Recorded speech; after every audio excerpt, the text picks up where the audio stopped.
வணக்கம் மக்களே. இன்னைக்கு நான் ஆபீஸ்ல இருந்து வீட்டுக்கு வர 1.5 மணி நேரம் ஆச்சு. ஏன் தெரியுமா? நம்ம ஊர் ரோடு சின்னதா? இல்லவே இல்ல. ரோடு நல்லா அகலமா தான் இருக்கு. ஆனா வண்டி போற இடத்துல மனுஷங்க நடக்கிறாங்க. ஏன்?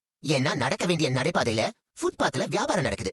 நீங்களே சுத்தி பாருங்க. அந்த துணி கடைக்காரன் டிஸ்ப்ளே பொம்மையை கொண்டு அந்த நடைபாதை நடுவுல வச்சிருக்கான். பக்கத்துல இருக்கிறவன் கடையோட போர்டு, சேரு, வடச்சட்டி எல்லாத்தையும் நடைபாதையில பரப்பி வச்சிருக்கான். இதனால என்ன ஆகுது? பாவம் வயசானவங்க, ஸ்கூல் பசங்க எல்லாம் வழி இல்லாம தார் ரோட்ல இறங்கி நடக்கிறாங்க. ஜனங்க ரோட்டுக்கு வந்தா பஸ்ஸும் காரும் எப்படி போகும்? ஒருத்தன் பண்ற தப்பு மொத்த ஊரையும் டிராபிக்ல நிக்க வைக்குது. போலீஸ் வந்து சொன்னாலும் அவங்க போன உடனே மறுபடியும் ஆக்கிரமிப்பு வருது.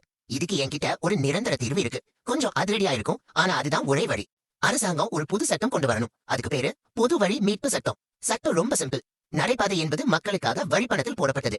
அங்கே யாராவது தனிநபர் வியாபார நோக்கத்துக்காக பொருட்களை வைத்து பொதுமக்களுக்கு இடையூறு செய்தால் அந்த நிமிடம் முதல் அந்த பொருள் உரிமையாளர் இல்லாத பொது சொத்தாக கருதப்படும். அப்படின்னா என்ன அர்த்தம்?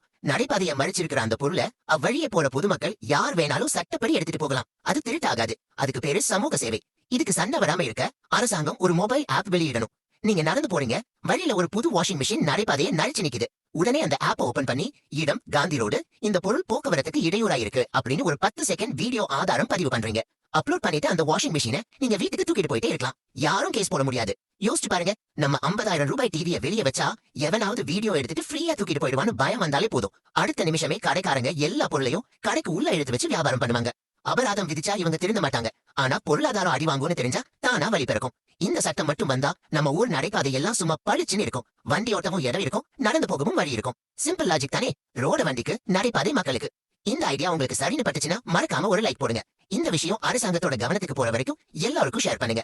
இதே மாதிரி சமூக விழிப்புணர்வு வீடியோக்களுக்கு நம்ம சேனலை சப்ஸ்கிரைப் பண்ணிக்கோங்க.